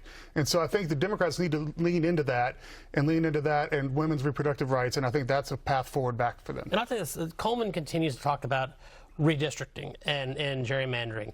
I don't think far be it from me to give Democrats advice on how to recruit Democrat candidates, but this is 2 election cycles in a row where Democrats have gone out and told potential candidates on statewide television consistently, we can't win because of gerrymandering. That's an ineffective way to me to encourage people to run for office when you tell them the maps are unfair and we can't win. I would rethink. Republicans dealt with this for 90 years. I would rethink how we talk about the maps and maybe, say something that doesn't tell potential candidates that you don't have a shot. All right. Interesting perspective from both of you, for sure. Thank you so much. And Renee, we will send it back to you.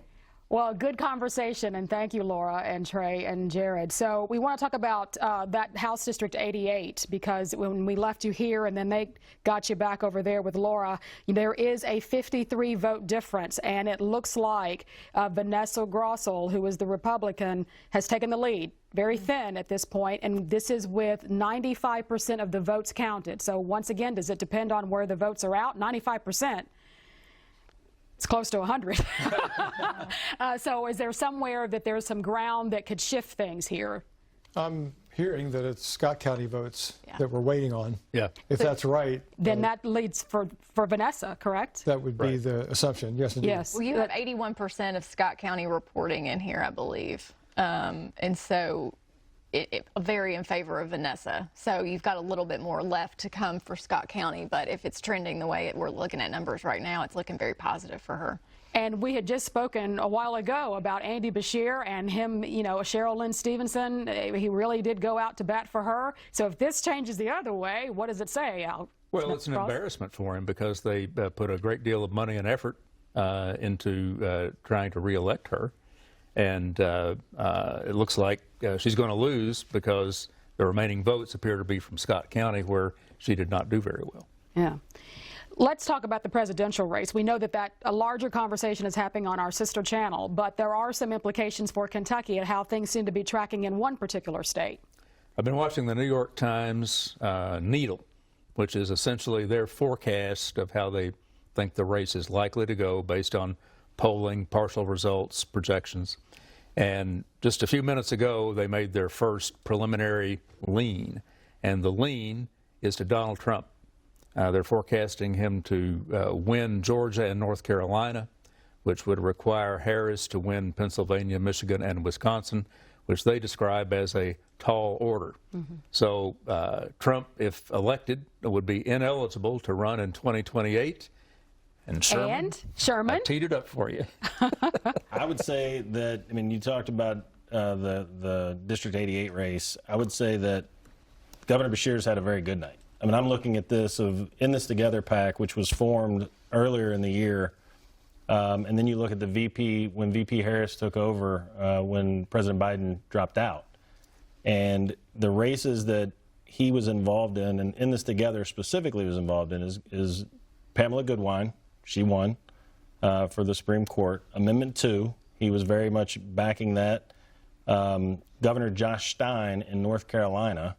And this was well before the flood and everything else that's kind of happened there. But that is somebody who he's been, coaching and being I don't want to say a mentor. I don't know Josh, so I don't want to speak for him. But he's very much been involved in that race. And then also we're watching the Senator Sherrod Brown. Now, none of these at the beginning of the year were anything that anybody guaranteed was a win. All of these were, I'm going in and I'm finding something that's really going to make a difference. So to me, I'm kind of looking at it in that way on the national spotlight. As Al said, this will be one that if for 2028, if it is an open seat, for president, that would be a pretty good place to be. Or Andy Beshear to try to. I think well, you're going to have a lot of names. Let's just be clear. Among them. Clearly, I'm going to be with wherever Andy Beshear is going. But I'm watching that just in general of kind of what this means for him because of the races that he's played in on the national level, and then also here at home of where he got involved. So I'm except for Sherilyn Stevenson and maybe even the Works you could go in through House the District list 38. on some of these House races. I talked about it earlier. It's not transferable. It's just when you're looking at where money went, and we'll see here, I guess, when we start looking at not just from KDP and the Democrat Party, but from the PACs, where they spent money. And I'll be looking at. And Harris could have just brought all these people down, right? I think there is clearly Trump is popular here, and I think that's part of it too. We were talking about does Trump have coattails? Well, does Harris is it a negative just of a Democrat? And I don't know necessarily that it's Harris, but I'm watching also to see about for the national pieces is how Harris performs to Biden in 20, and that's one thing that we were watching early on of trying to figure out in the suburban areas, what does that look like? A lot of folks were saying, just women in the suburban areas, specifically white women in the suburban areas, how they're going to vote.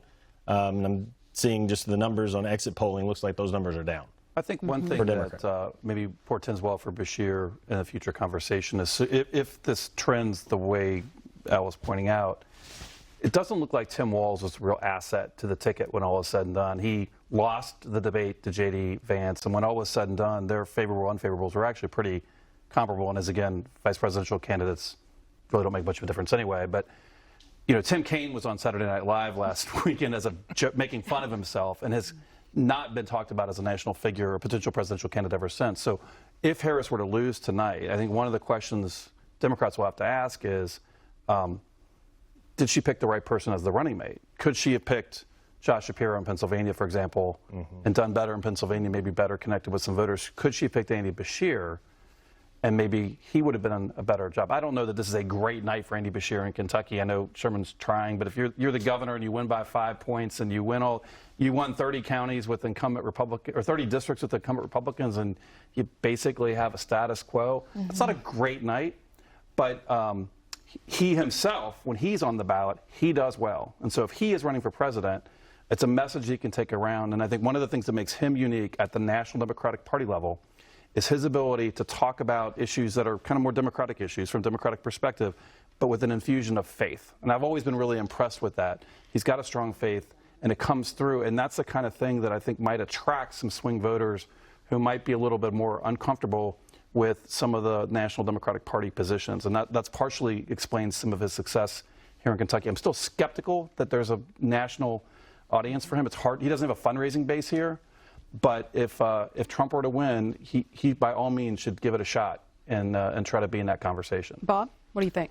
That makes a lot of sense. If we look at it, if Trump wins and has the coattails to pull in a Republican majority in the U.S. House, and that'll probably take a few days to figure out, that certainly benefits our delegation being Republican, having very prominent people, Guthrie, Comer, Barr, and Rogers, and more. At the same time, with Harris losing, if we're going to game this out, any number of Democrats will fill that vacuum. But already with an advantage is Governor Beshear, because he did so well in moving around to the states where he spoke in Virginia and Iowa, other places. He's made a good first impression.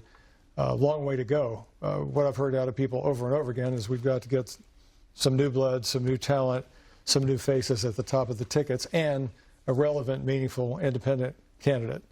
The demographics and the trends look like in 28, and certainly by 32, we will have a better established independent bloc and an independent candidate. That will make for a different discussion on issues and hopefully a more positive experience. Altogether, though, with the turnout today, you have to say, for all the hand-wringing over the condition of the democracy looks pretty good tonight with the turnout in our state and in other states being better than expected, better than usual.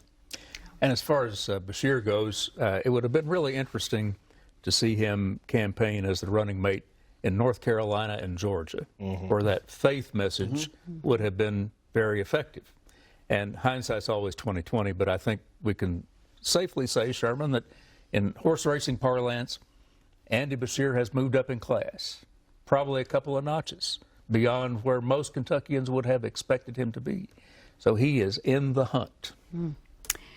So right now, on that note, we're going to go back to Laura Rogers, and she's got one more chance to talk with Trey Watson and Jared Smith.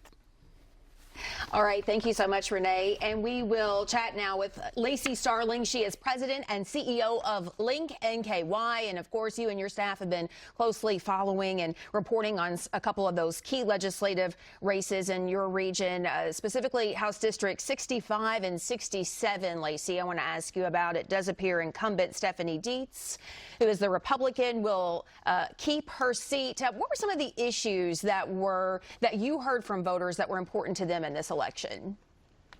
So I think in both the 65th and the 67th, and the 67th is still way too close to call. Only 30 votes separate the candidates there.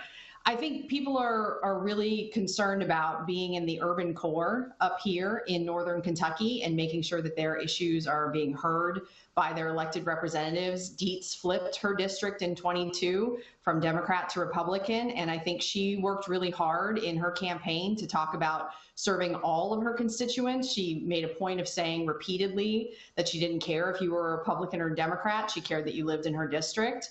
And then with Representative Roberts' retirement in the 67th, it's been interesting to see if they can keep the single Democratic seat that they had up here in northern Kentucky. And I would say that Matt Lehman's ground game may not have been strong enough to retain that seat for Democrats. That was something that we heard from some folks in his district, that he wasn't out on the campaign trail as much as folks might have expected him to be. Did you expect that race, then House District 67, to be that close that it could go either way? No, honestly, when we looked at it in the beginning, Terry Hatton, who is his opponent, had run for Bellevue City Council in 22 and lost. So a much smaller race, he didn't make it onto the Bellevue city government. And so there was some question as to whether he could run a strong enough campaign to make it at a state level race. But he's obviously put up quite a fight, and it'll be interesting to see who wins in that district. And we've been talking a lot this evening about Constitutional Amendment 2, which did not pass. And so I want to ask you about the conversation surrounding that amendment in northern Kentucky, and then the interest groups, some organizations, perhaps some religious organizations that campaigned either for or against that amendment, and how that came into play. Well, the Diocese of Covington certainly made an incredibly strong push up here to get Amendment 2 passed, and sending home, flyers with students, doing a strong campaign with Northern Kentuckians. And so I think it comes as a bit of a surprise that Amendment 2 lost so strongly here in Northern Kentucky. In all three counties, Boone, Kenton, and Campbell, you're looking at a 60-40 votes voting no on that. And so I think that is a little bit of a surprise. I know that the proponents of Amendment 2 were looking for Northern Kentucky to help them carry the state because there are so many diocesan schools up here. We do have a really strong private school community in our three counties. And so I think it's a pretty strong rebuke, honestly, of Amendment 2 and the push toward getting that passed. All right. Thank you so much, Lacey Starling, President and CEO of Link NKY. We appreciate your time so much this evening and your perspective as well. And so Trey and Jared want to talk more to you about some things that we were just talking to Lacey about. That House District 65, it's been called kind of purple. She mentioned Stephanie Dietz flipped that. And so we were curious if maybe it would flip again, and it appears it did not. Well, to say she flipped it is a little bit of a misnomer. It was a redrawn district. They kind of redrew the Covington, Newport, right across the river area, and kind of made the districts run down a little bit and dilute the Democrat vote across a couple of different districts. So it was a flip technically, but it was a substantially redrawn district. I think the Democrats have thought for a couple cycles now that they can make Northern Kentucky competitive. You have more people moving from the Cincinnati suburbs, and we talked earlier the kind of higher income, higher education, social moderate fiscal conservative Republicans in suburban communities. That is a place where Republicans have been struggling a little bit over the last few election cycles. I think there was some hope from Democrats that they can slowly inch their way into those areas, and I think it's just for whatever reason they're failing to make that sort of traction you see elsewhere in the country in Northern Kentucky. And then Jared, in 67, Matt Lehman, I think, narrow, very close lead there for him. So Democrat, am I wrong about that? I don't know. Did he pull it out? Did Lehman pull it out? Yeah. He did? Okay. It was really close. Yeah, it probably shouldn't have been that close, especially since he ran in the congressional race earlier, and he was, handpicked to replace Rachel Roberts. Going back to Dietz real quick, she has a great reputation in Frankfort. She comes down as a hard worker. She gets along with everybody, and so I'm not surprised to see her do well. I disagree with Trey just a little bit. I believe Northern Kentucky, especially when you get inside the 275 collar, is socially very conservative. You know, they're the wing of the Catholic Church that is very staunchly anti-abortion. You know, the Catholic Church in Louisville is more of a social justice type situation because there's tons of Catholics in Louisville and they're all Democrats. Where in Northern Kentucky, there's tons of Catholics and all Republicans. So it's interesting to see. The governor always does well up there, and we always think we can go up there and win. But I'm glad we held on to the Campbell County seat. All right. Appreciate both of you so much. And Renee, we will send it back to you. Thank you. Good job to all of you all. Appreciate that. So we want to revisit a conversation we had earlier about there's a new media outlet that has some information about where things are leaning in the presidential race. Al Cross. We mentioned the New York Times Needle, which is a forecast of where the race is likely to go in terms of electoral votes. About 20 minutes ago, they said it's going to lean Trump and gave him perhaps 287 electoral votes. The Washington Post did not have its version of a needle up at that time, but they just put it up.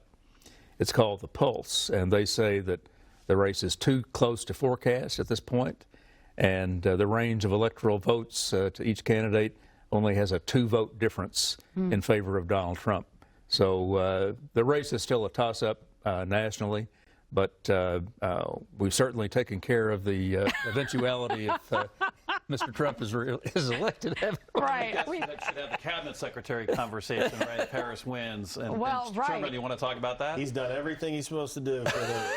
But we hear he's not interested in a cabinet position. Yeah. He says that, but if he gets offered AG or transportation, I mean, transportation, you take Jim Gray up with you and they run that cabinet, but he'd have to think about that. Yeah, absolutely. Agriculture? He has said that he's not interested in any of that. He said he's not interested in running in 26 for Senate. I mean, these are public statements. Yeah, but you can change your mind. You can always change your mind. When a president calls and says, I want you. Hey, it's similar to what Because he's going to do what's best for Kentucky, he's going to do what's best for Kentucky. He always left that caveat. Think about all those roads and bridges and waterways that he could help fund in that position. And again, if he brings Jim Gray, it would get done. Jim Gray wants to be mayor again, I hear, though. But again, would Jim Gray turn that down? Yeah, well, more conversation to be had on that. Speaking of conversation, our Kelsey Starks caught up with Morgan McGarvey in Louisville a little while ago, and here's their conversation. Well, Congressman McGarvey, congratulations, first of all. But tell us, when you talk to constituents in the 3rd District, what are you hearing from them that they are looking for you to do in Washington in this next session? Yeah, when I talk to people, I still think the issues you hear about nationally are prominent here locally. So I hear people talk about the economy, about the cost of goods. I hear people, especially in Kentucky, where no woman or girl can receive an abortion, even in cases of rape or incest, about the importance of women being able to make their own health care decisions. I hear about the importance of making sure that there are good jobs available, that people have access to health care. And those are big things we can work on in Washington. I'm an optimist. Maybe to be a Democrat in Kentucky, I have to be a little bit, but I'm an optimist, and I still think that we can work together and get these things done. And I hope we move past some of the gridlock we've seen in Washington. And speaking of being an optimist, how optimistic are you that Democrats will carry the U.S. House and Hakeem Jeffries will be the Speaker of the House? Yeah, I'm going to be nervously, cautiously optimistic. I think he has a really good chance. It'll be historic. I know Minority Leader Jeffries, he's a great guy. We're watching these races across the country like everybody else, so I think it's going to be a long night, maybe a long couple of days. Yeah. Speaking of that, we may not know the presidential election for days.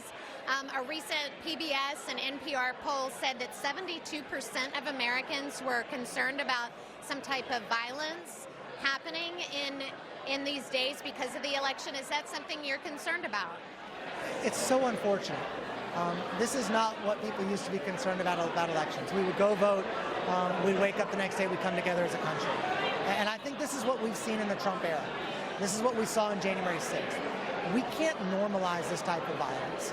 And so I hope that anyone out there who's considering violence in this process, that's not how we handle things in a democracy. There's a lot of elections that aren't going to go the way I want, and a lot of elections that will go the way I want. You've got to accept the results and the will of the voters. Are you concerned about there being possible dispute of the election results? Yeah, I am concerned. and I hate that. That's a sickening feeling. And so I hope there isn't violence, but I think it's something that we have to watch for. And then if you, what position are you hoping for in the House as if you are afforded that opportunity to have a leadership position? What role are you looking for? Look, I love my work on the Veterans Committee right now. Hope to continue some of that work. It's a great committee to get things done, particularly the veterans in Kentucky. I was on the WHIPS team this year with our whip, Catherine Clark, and maybe that's something to continue, although she might move into a new leadership spot as well. So let's see what happens in the House. I've enjoyed my first term and hope to build on it. As we go into, the joint session of Congress on January 6th of 2025, are you concerned about some type of repeat of 2021 happening with the certification of the results? I certainly hope not. I certainly hope not. But you know what? We have to watch, unfortunately, what Donald Trump says and does. He has not accepted the results of the 2020 election yet, which doesn't give me hope that he's going to accept the results of this election if they're not in his favor. And so, that is a really unfortunate reality. I hope Americans can come together and say that's wrong, and that we avoid that. But again, it's something we have to stay vigilant. Thank you so much for your time. We appreciate it. Back to you. Thank you.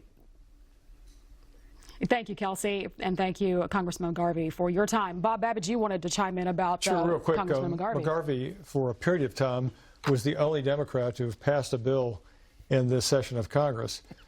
He had that knack in Frankfurt, too, of teaming up and getting legislation passed. As he moves up in seniority, it's another plus for Kentucky. Mm-hmm.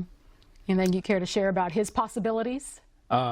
He's moving up in regard. He was chosen by the House leaders to interview. It was either Harris or Walls or somebody. Excuse me for forgetting.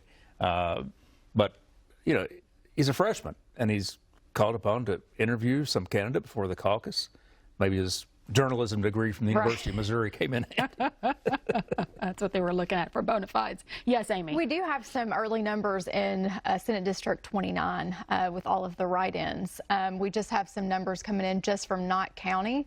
And so that is showing a slight lead, again, when you have 11 people vying for all these votes, but a slight lead for Justin Noble, who is the candidate that Governor Beshear has publicly endorsed. But in this district, when you're looking to win, you really need to focus, and we'll be looking for those votes in Bell and Harlan. Mm-hmm. And so we'll see when those come in. But again, where is Scott Madden? He's in Bell County. Bell County. He's Bell County. He's in Pineville. Yeah. Noble and I think Crace, the other two. I think those are two Knott County. Yeah, Noble's from Knott County, right, Sherman? That's right. You have 2 from Knott County, 2 from Letcher, 1 from Bell, 4 from Floyd, and 2 from Harlan. So.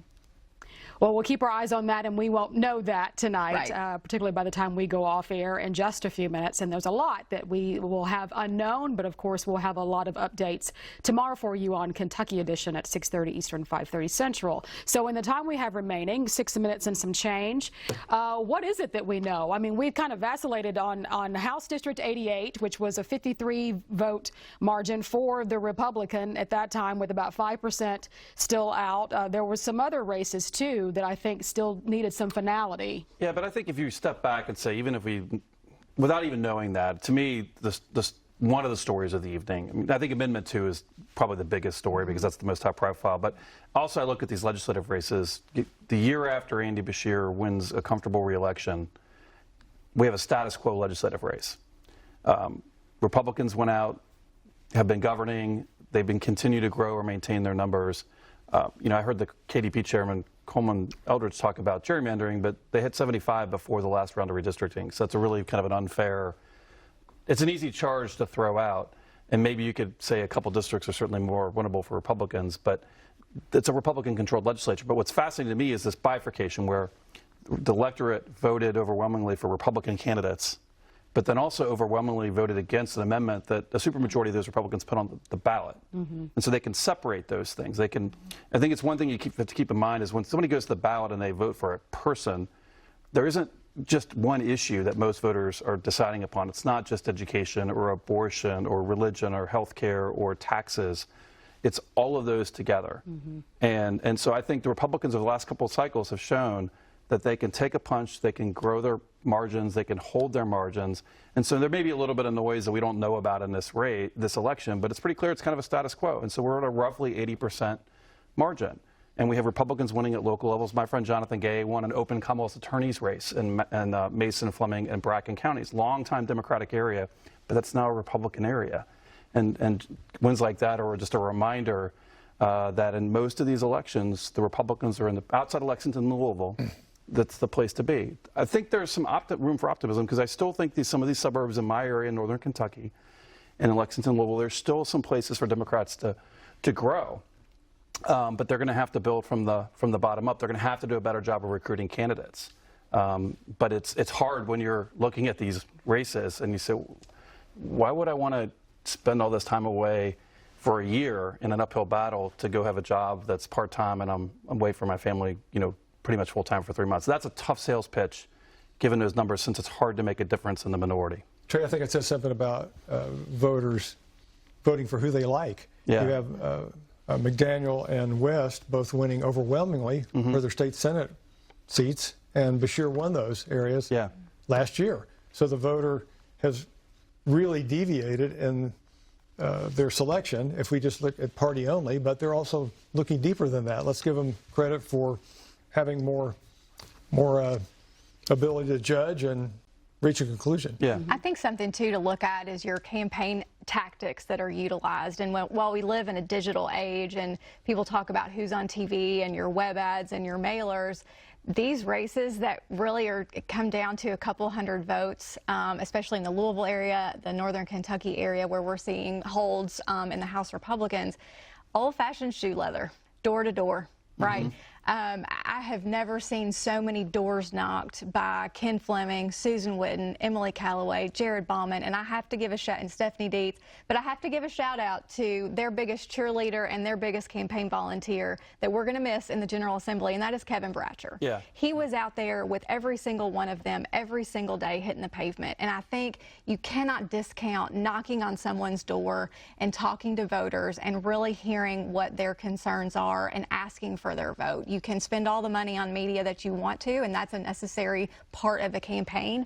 But man, knocking on those doors is just something that people, if you're going to run for office, that has to be part of your campaign effort. Stephanie sent me a picture of a heating pad that she was been using the last couple of nights to go to bed because of all the campaigning that she's, that she's put forth over the last 10 months since she found out that she had a candidate running against her. Sherman Brown will give you one of the last words, like where do Democrats go from here? Well, I think two things. One, we talked about the race in last year, and I think Trey used the word comfortable. 5 points, I would not say. I don't think anybody's sleeping well right before that, for Andy Beshear the night before the election. The other part of that is that the reason that race was a 5-point race is you go into some of the areas that are red, and they talked about this. I think Eric Hires specifically talked about this, of taking the campaign manager, of making red to pink. It wasn't about going in and trying to flip it to blue. It was trying to lessen that so that you're picking up 100 votes, 10 votes in some of these counties that they were looking at. The second thing is one name that we have not mentioned, and I think it's interesting because of her national play now, is Hadley Duvall. Hadley being so prominent in the race in 2023, now coming, and being involved, speaking at the DNC convention. She was in the last ad that Harris just ran that she closed with. So talking about abortion, speaking about this, and doing it with just class and grace, going through that of being a victim, that is just, to me, has just been a huge piece here, I think, of just kind of watching who she is and watching where she's going. I don't know where that young lady's going to be. I'm sure she's got, going to be being called. 20 seconds, Al Cross. If the Democrats are going to get traction again, that's the key issue on which they have to get it. Right. Because, Beshear's polling indicated some Republican men went along with him last time because they were sympathetic to women's position. And Amendment 2 tells us that culture trumps politics. And a lot more analysis to come. You'll see that Friday night on Comment on Kentucky with Bill Bryant and his panel, and we'll have more analysis on Kentucky Edition tomorrow night at 6:30 Eastern, 5:30 Central, right here on KET. Thanks for spending some time with us. I'm Renee Shaw. Have a great night. Take good care.